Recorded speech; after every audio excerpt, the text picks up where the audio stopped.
How's it going, everybody? My name is Killer Turkey 1000 and we are back for another daily driving vlog. Today, I am in the 1997 Ford F-250 and I want to talk to you about the hell that has been my life for the last 2 months.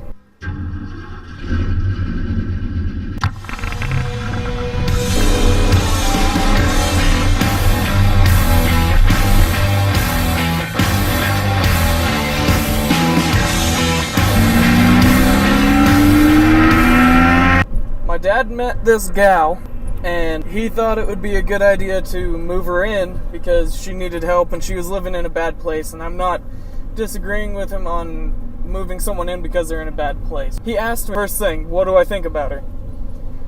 And I said, Dad, I don't like her. She seems to keep interrupting you. Neither of us are very happy at this point. And this was before she even moved in. I was like, she's not gonna be good, don't do this. And he was like, yeah, whatever, she'll be fine. And so she comes from Las Vegas and brings all of her stuff from Las Vegas and shoves it in my front room, kind of taking over my chair, which is like a big angry point for me because, I don't have my chair, so it's not working very well.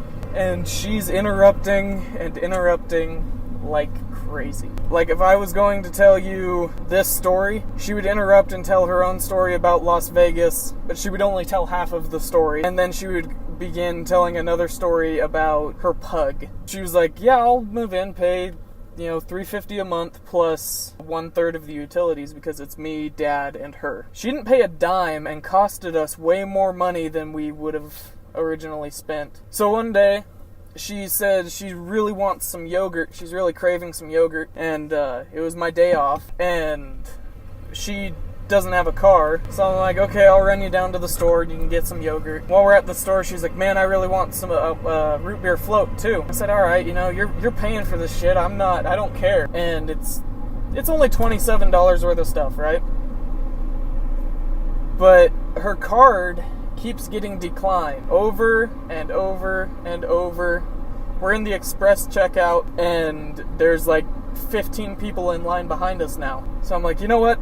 Just move over. I'm not gonna say her name because I do have some common courtesy, but I was like, move over, lady, I'll pay for it. I'm not gonna sit here and hold all these people behind us. So she,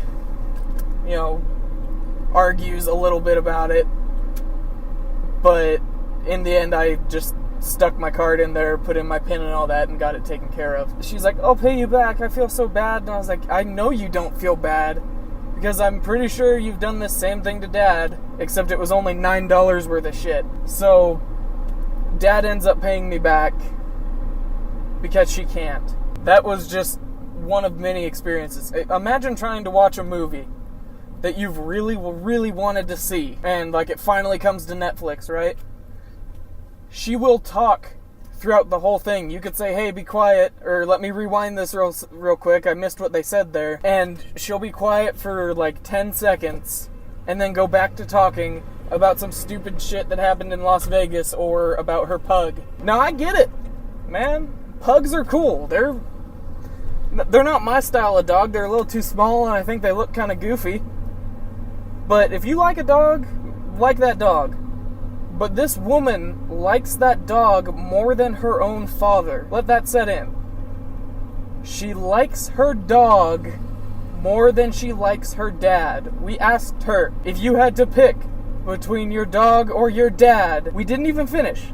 That's what we said, your dog or your dad. She said, my dog. It's like, what kind of woman are you? I hope that kind of sets the scene there for how bad of a person I had to live with. She said that she used to run a home business, and it was a cleaning business. And Dad was like, okay, if you keep the house clean and looking good, we won't charge you rent. She didn't even fucking clean. I take that back. She vacuumed once. We got to the point where we were so sick of her. But I don't know if you could see it on camera right now, but it's still snowing. It's April 12th as I'm filming, and it is snowing. So we can't kick this girl out on the street while it's snowing. So we decide to play a little bit of mental warfare with the girl. This kind of sounds effed up, but we made it pretty miserable for her. as she has made it miserable for us for the past, 30 days. So, once we started feeding her her own medicine, she was gone like that. She was like, I'm so stressed out. Dad would say, we'll run you down to this bar here, and then maybe you can meet some people, build up a little clientele for your house cleaning business. And she would say, okay. Dad would get home from work, 5:30 p.m., and say, all right, let's go. Let's go get your clients. And she's like, I'm not ready. It's like, okay, that's fine, get ready. Don't fucking rush me. Okay, we're not rushing you.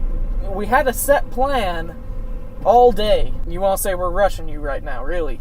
Really? Is that what's happening? Come on. So we ended up she would interrupt us. Beforehand, we would let her talk, but once we hit our snapping point, we would just interrupt her back and start talking a bunch of nonsense. And, yeah, she wasn't a very nice lady. So, that's that story. Probably, the most god-awful thing that has ever lived in that house was that woman.